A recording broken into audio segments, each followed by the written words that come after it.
नमस्कार, मैं हूं संजीव त्रिवेदी और मेरे साथ सुकेश रंजन। बिहार में आखिरकार एनडीए किससे लड़ रही है? यह प्रश्न बिहार में आज की तारीख में इसीलिए उठ रहा है क्योंकि आज भारतीय जनता पार्टी के 4 बड़े नेता सामने आए जिन्होंने खुलकर कहा चिराग पासवान और उनकी पार्टी एलजेपी से हमारा कोई रिश्ता नहीं है। यह बात तो पहले भी कही जा चुकी है, फिर आज दोबारा से क्यों जरूरत पड़ी? इसीलिए क्योंकि चिराग पासवान सामने आते हैं और वो बार बार कल से जब से उन्होंने इंटरव्यू देना शुरू किया है वो कह रहे हैं कि हमारे तो हृदय में प्रधानमंत्री मोदी बसते हैं। अब प्रधानमंत्री मोदी तो एनडीए के चेहरे हैं, उनके उम्मीदवार नीतीश कुमार के लिए प्रचार करेंगे, फिर ये कैसा रिश्ता है? और ये बार बार जो कंफ्यूजन है, क्या क्लैरिफाई कर दिया इन 4 नेताओं ने? देखिए, इसको कॉन्टेक्स्ट में देखिए। इस बयान को पहले दिन जिस दिन अलायंस की घोषणा हुई संजीव, उस दिन सारे नेता मंच पे थे। बीजेपी के प्रदेश अध्यक्ष ने एक लिखा हुआ बयान पढ़ा, मैं गौर से देख रहा था। उस लिखे हुए बयान में ये बात रेखांकित की गई थी, अंडरलाइन करने की भरसक कोशिश की गई थी कि जिसे नीतीश कुमार का नेतृत्व मंजूर नहीं है वो हमारे गठबंधन का पार्ट नहीं हो सकता। उसके बाद सुशील मोदी ने कहा, तो प्रदेश अध्यक्ष ने कह दिया, डिप्टी सीएम ने कह दिया, the matter should have rested. लेकिन ये हॉबनॉबिंग, कुछ अंडरस्टैंडिंग अंदर अंदर, इसकी चर्चा होती रही क्योंकि कई बीजेपी के नेता, और उसकी चर्चा ज्यादा हुई, कई जेडीयू के नेता भी गए हैं जिनको टिकट नहीं मिला, लेकिन कई बीजेपी के नेता, उसमें कुछ प्रोमिनेंट नेता भी थे, उन्होंने एलजेपी ज्वाइन किया और एलजेपी ने उनको टिकट दिया। तो ऐसा लगा कि बीजेपी, और सोशल मीडिया पे चला बीजेपी ही एलजेपी है, एलजेपी ही बीजेपी है। तो उसके बाद बात एस्केलेट हुई, बात आगे गई। कल सुशील मोदी ने प्रेस कॉन्फ्रेंस किया। इस बीच कई लेवल पे इस पे क्लैरिफिकेशन आ चुका कि इसकी कोई चर्चा ही नहीं है, एलजेपी पार्टी नहीं है। कल सुशील मोदी ने प्रेस कॉन्फ्रेंस करके बहुत डिटेल में यह बताया कि एलजेपी का कोई लेना देना नहीं है और वो पार्टी जिसके 2 एमएलए हैं वो मुख्यमंत्री बनने और बनाने की बात कर रही है। बड़ा हास्यास्पद है। तब भी मामला खत्म हो जाना चाहिए था। अब मैं एक डिजाइन देखता हूं और ये क्यों किया गया इसको समझने की कोशिश करता हूं। जो मेरी समझ में आता है, राजनीतिक समझ, वो ये है कि कई बार वहां की बीजेपी और सुशील मोदी और तमाम लोग जो बहुत सालों से जेडीयू के साथ काम कर रहे हैं, उनकी प्रॉक्सिमिटी जेडीयू के साथ ज्यादा समझी जाती है। तो क्या केंद्र से यह बात कहवाने की जरूरत थी? क्या यहां से कहवा के कहा जाए तो यह मैसेज देने की कोशिश थी कि दरअसल केंद्रीय नेतृत्व यह बात कह रहा है? आप समझिए, वोट कटवा। वोट कटवा एक मूलतः बिहारी शब्द है जो अधिकतर बाहर के लोग नहीं जानते हैं। वोट कटवा सुशील मोदी अगर इस्तेमाल करें तो समझ में आता है। अगर प्रकाश जावड़ेकर वोट कटवा शब्द का इस्तेमाल करें तो आप समझिए कि उन्हें कहा गया है कि उस पार्टी को वोट कटवा बताइए। तो प्रकाश जावड़ेकर के बोलने का मतलब यह था कि दरअसल इसको बिहार बीजेपी तक सीमित मत रखिए, केंद्रीय नेतृत्व भी इसी राह पे सोचता है, इसी दृष्टि में सोचता है और वो एलजेपी को बिहार में गठबंधन का हिस्सा नहीं मानता। उसका कोई अलायंस न बाहर से न अंदर से कोई अलायंस नहीं है। यह दिखाना इसलिए जरूरी है क्योंकि जेडीयू का दबाव होगा। जेडीयू जहां जहां खड़ी है वहां सब जगह एलजेपी खड़ी है, तो जेडीयू का दबाव होगा कि वंस एंड फॉर ऑल ये क्लैरिटी ऊपर से आनी चाहिए। तो अब जबकि प्रधानमंत्री जाने वाले हैं 23 तारीख से और यह कहा गया कि साझा रैली होगी नीतीश कुमार प्रधानमंत्री की, उसके पहले केंद्र की तरफ से एक नेता ने यह बयान दे के उसको और पुख्ता करने की कोशिश की है कि यहां के लोग भी यही सोचते हैं कि एलजेपी से हमारा लेना देना नहीं है। और यह सब कुछ हमको जो इंटरव्यू दिया है चिराग पासवान ने, जो आप हमारे सारे मीडियम पे देख भी सकते हैं, कल भी हमारे ब्रॉडकास्ट इसमें चला भी है, जिसमें उन्होंने कहा कि भाई हम तो सरकार बनवाएंगे बीजेपी की, हमारी और बीजेपी की सरकार बनेगी। और उसके बाद ये तमाम बयान आने शुरू हो गए हैं। अब देखिए, जनता दल यूनाइटेड को आखिरकार आवश्यकता क्यों पड़ रही है? क्योंकि बार बार भारतीय जनता पार्टी के द्वारा, जैसा सुकेश कह रहे हैं, पहले दिन प्रदेश अध्यक्ष ने उन्होंने स्पष्ट कर दिया था, उसी दिन जो चुनाव प्रभारी हैं देवेंद्र फडणवीस, उन्होंने स्पष्ट कर दिया था। सुशील मोदी ने तो यहां तक कह दिया था कि कम से कम भी सीटें आती हैं जेडीयू की, मुख्यमंत्री हमारे नीतीश कुमार ही होंगे। ये सारी बातें कह दी गई हैं। उसके बाद फिर से ये बात शुरू होती है। प्रकाश जावड़ेकर केंद्र में इंफॉर्मेशन एंड ब्रॉडकास्टिंग मिनिस्टर हैं, सरकार की आवाज़ हैं, वो सामने आते हैं और उन्हें भी कहना पड़ता है। भारतीय जनता पार्टी के सबसे शीर्ष प्रवक्ताओं में है संबित पात्रा, वो भी ये कहते हैं। और ये बात समझ में नहीं आती है, अगर आप कहते हैं कि जेडीयू का दबाव है, ये जिटरी फील करना जो लग रहा है कि जैसे जेडीयू फील कर रही हो, क्या ये उसके लक्षण हैं या फिर सही में कहीं ना कहीं जमीन पर एक कंफ्यूजन सा हो रहा है जिसको क्लियर आउट करना चाहती है जेडीयू? क्या वजह क्या है कि बार बार कहलाना अभी से लेकर के, और क्या ये बार बार कहलाना, अपने अनुभव से बताइए आप सुकेश, क्या ये काउंटर प्रोडक्टिव नहीं हो जाएगा? देखिए, इसको राजनीति में इस लिहाज से सोचे, जेडीयू ने इस पर अभी तक कोई बयान नहीं दिया। ये बार बार बीजेपी क्यों कह रही है?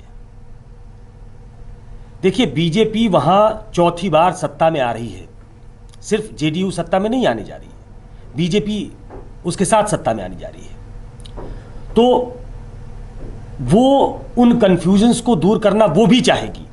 जेडीयू इसलिए चाहेगी कि वो जेडीयू के खिलाफ एलजेपी ने उम्मीदवार उतारे हैं, ओनस बीजेपी पे है।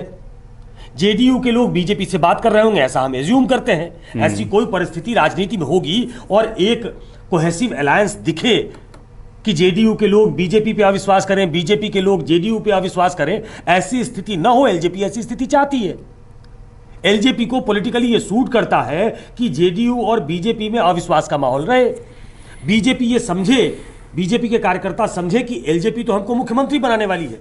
बीजेपी के नेता ये समझ रहे हैं कि इस कंफ्यूजन में तेजस्वी का फायदा हो जाएगा क्या,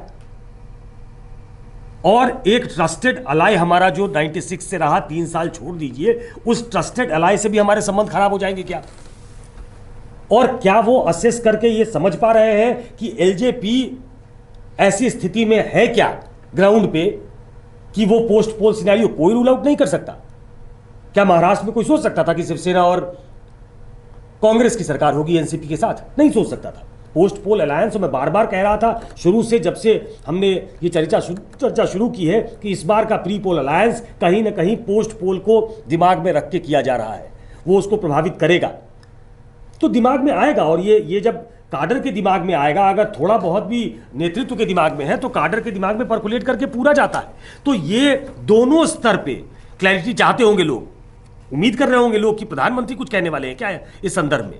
वो वोट कटवा न कहें, कुछ और कहेंगे क्या, उनको भी कहने की जरूरत होगी, क्योंकि बयान जो आए हैं चिराग पासवान के, वो अब आ गए नरेंद्र मोदी पे, कि हमारा भरोसा तो नरेंद्र मोदी पे। बिल्कुल। अब वो केंद्र के नेता बोल रहे हैं, उसको भी उन्होंने डिस्काउंट कर दिया कि नहीं, हम सिर्फ नरेंद्र मोदी को मानते हैं। क्या नरेंद्र मोदी ये बात कहेंगे? और नरेंद्र मोदी जब ये बात कह देंगे तब एलजेपी के पास क्या तर्क होगा? क्या तब भी आज उन्होंने अति उत्साह में यह भी कह दिया कि मेरा तो अंधविश्वास है। अंधविश्वास किसी पे होना नहीं चाहिए, लेकिन उन्होंने कहा मेरा अंधविश्वास है प्रधानमंत्री। हाँ, वो चरम पर ले जा रहे हैं उसे। ये बीजेपी के साथ ऐसी प्रॉक्सिमिटी दिखाने की कोशिश कर रहे हैं कि चाहे आप कुछ भी कर लो, हाँ, लेकिन हम प्रधानमंत्री के साथ खड़े हैं, उनके विजन के साथ खड़े हैं, और दरअसल हम ही खड़े हैं और हमारी सरकार बनेगी। अब देखिए, प्रधानमंत्री के पदार्पण के पहले ये स्थिति बनी हुई है। कुछ ऐसे भी वाकये पेश आए हैं और ज्यादातर जगहों पर यह देखा जा रहा है, अभी प्रथम चरण का जो नामांकन है वो खत्म, अब दूसरे चरण का नामांकन भी खत्म होने जा रहा है। और कई जगहों पर सुकेश देखा गया कि जब लोक जनशक्ति पार्टी के उम्मीदवार नामांकन कर रहे थे, पर्चा भर रहे थे, तो प्रधानमंत्री के जयकारे नारे लग रहे थे। कैंपेनिंग में भी लग रहा है, और कैंपेनिंग में भी लग रहा है। अब ये इस लेवल पर जनता दल यूनाइटेड को असहज फील करना बड़ा लाजमी है, जहां और खास तौर पे वे नेता जो भारतीय जनता पार्टी से आए हैं, उनके तो समर्थक भी अभ्यस्त हैं प्रधानमंत्री की जय बोलने में। तो फिर जाहिर है कि ये तो अपने आप में एक असहज स्थिति जेडीयू के लिए बनाती है।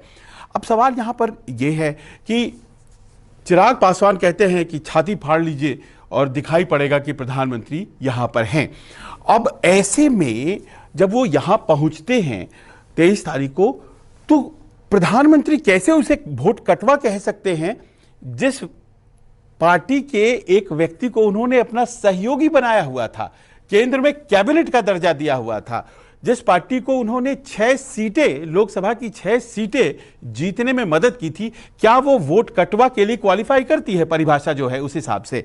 और ऐसे में मान लीजिए कि ठीक है, जावड़ेकर जी बिहार के नहीं हैं, संबित पात्रा नहीं है, वो बोल दे सकते हैं, पर प्रधानमंत्री के दर्जे का व्यक्ति वोट कटवा बोलेगा, क्या विश्वसनीयता के धरातल पर ये सब चीजें कंसीडरेशन में होंगी? प्रधानमंत्री का जो स्पीच लिखा जा रहा होगा। मुझे लगता है संजीव कि हम बहुत सरलीकरण करेंगे कि हम संबित पात्रा के बयान को संबित पात्रा का बयान कह दें, हम प्रकाश जावड़ेकर के बयान को प्रकाश जावड़ेकर का बयान कर दें। प्रकाश जावड़ेकर को लिखा हुआ बयान दिया गया है, आप पढ़ दीजिए इसको। तो ये जानबूझ के करवाया गया है। देखिए, केंद्र में मंत्री वो भी है ना, बिहार के भी कई नेता हैं, और सीनियर स्पोक्स पर्सन में राजीव प्रताप रूडी हैं, शाहनवाज हैं, आरके सिंह मंत्री हैं केंद्र में, उसी कैबिनेट में। देखिए, बोलने के लिए तो ये नेता भी हैं जो बोल सकते हैं, पर ये नेता नहीं बोल करके जावड़ेकर साहब आते हैं। तो ये प्रश्न भी उठता है कि क्या बिहारी नेता न बोलें, इसकी कोशिश था, या ये ऐसा कुछ नहीं है? नहीं, मैं कह रहा हूं कि इंतजार करना चाहिए हमें प्रधानमंत्री का। हाँ। कि प्रधानमंत्री क्या इन शब्दों का इस्तेमाल करते हैं, या इन शब्दों का इस्तेमाल किए बिना वो एक मैसेज देते हैं, या फिर वो इस पे चुप्पी साध लेते हैं। तीनों विकल्प खुले हुए हैं। तीनों विकल्प प्रधानमंत्री क्या करेंगे इसको फोरकास्ट करना बड़ा मुश्किल है, लेकिन मैं इसको एक कॉन्टेक्स्ट में देखता हूं कि राज्य के नेताओं का बयान आना, राज्य के प्रभारियों का बयान आना, बात खत्म होनी चाहिए थी, बात खत्म नहीं हुई, क्योंकि उसके बाद कई लोगों को टिकट मिला और ये कहा गया कि ये अंडरस्टैंडिंग है। उसके बाद सुशील मोदी का प्रेस कॉन्फ्रेंस करना, और उसके बाद दिल्ली पहुंचना बात का, चिराग पासवान के बाद, और अपने किसी सीनियर नेता को सामने खड़ा कर देना। मैं इसमें यह रीड करने में अभी असक्षम हूं कि किसी बिहारी व्यक्ति को क्यों नहीं कहा गया, किसी सीनियर आदमी को यह बात कही क्यों गई। यह बात नहीं कही जा सकती थी, नहीं कही जा सकती थी। बिहार के स्तर पे तय हो चुका है, हमारे केंद्र के नेता क्यों कहना पड़ रहा है। लेकिन यह कहना इसलिए पड़ रहा है क्योंकि बीजेपी को लगता है यह कहना जरूरी है। और उसकी वजह क्या हो सकती है? उसकी वजह यह हो सकती है कि हमारा कोहेसिव अलायंस दिखे। ये तो सिंपल सी बात है कि आपको अगर सत्ता में आना है तो दोनों एक दूसरे का नुकसान करेंगे। आप जेडीयू का नुकसान करते करते अपना नुकसान तो नहीं कर रहे हैं, ये भी वे करके देखना पड़ेगा। और प्रधानमंत्री जब नीतीश कुमार के साथ साझा रैली करेंगे, ये साझा रैली पहले नहीं होती थी जी, बिल्कुल। साझा रैली करने का मतलब है कि हमारा एक नेचुरल गठबंधन इस दल के साथ है। अब आप ये भी नहीं कह सकते कि आप एनडीए में बने हुए हैं। हाँ, एनडीए में आप बने हुए हैं, लेकिन रामविलास पासवान के दिवंगत होने के बाद आपका कोई मंत्रिमंडल में सहयोगी नहीं है। आप अपनी तरफ से एक तरफा ये बात कह सकते हो, लेकिन क्या ये बात बीजेपी की तरफ से चुप्पी साध के भी कही जा सकती है? सारा ध्यान प्रधानमंत्री पे होगा कि प्रधानमंत्री जब जाते हैं तो क्या प्रधानमंत्री के स्तर पे भी इस बात पे चर्चा होती है कि केंद्र से बुलवा के राष्ट्रीय नेतृत्व ने यह तय कर दिया कि हमारे स्टेट के लीडर्स ने बोल दिया, हमारे सेंटर के लीडर्स ने बोल दिया, अब कोई कंफ्यूजन होना नहीं। अब देखिए, ये कही जा रही है बात कि स्टेट लीडरशिप, सेंट्रल लीडरशिप, इन सब के बावजूद प्रधानमंत्री क्या बोलते हैं वो सबसे महत्वपूर्ण होगा, यानी कि मैटर वहां जाके रेस्ट करता है। सुकेश, एक आखिर में ये भी प्रश्न है, लोक जनशक्ति पार्टी के लोग ये कहते हैं कि जनता दल यूनाइटेड जो आज कह रही है कि हम अलग लड़ रहे हैं, गुजरात में क्या वो बीजेपी के साथ लड़ती थी?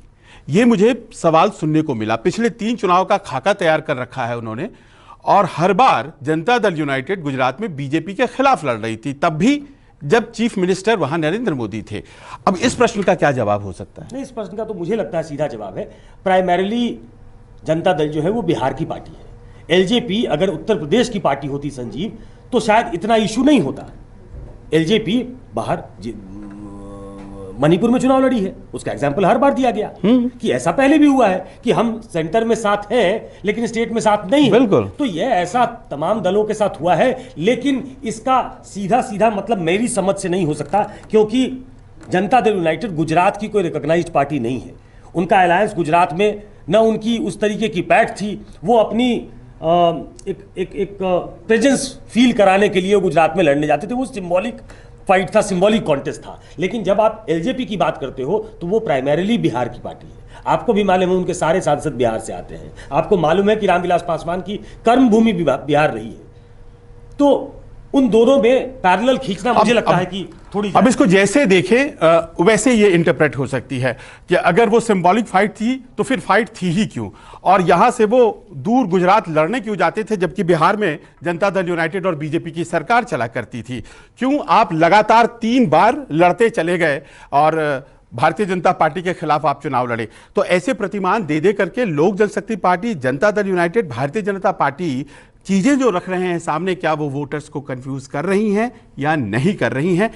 क्या ये स्थिति तेजस्वी यादव को फायदा पहुंचा सकती है? नजरें इस पर लगातार बनी हुई हैं। आज बस इतना ही, हमें दीजिए इजाजत, नमस्कार।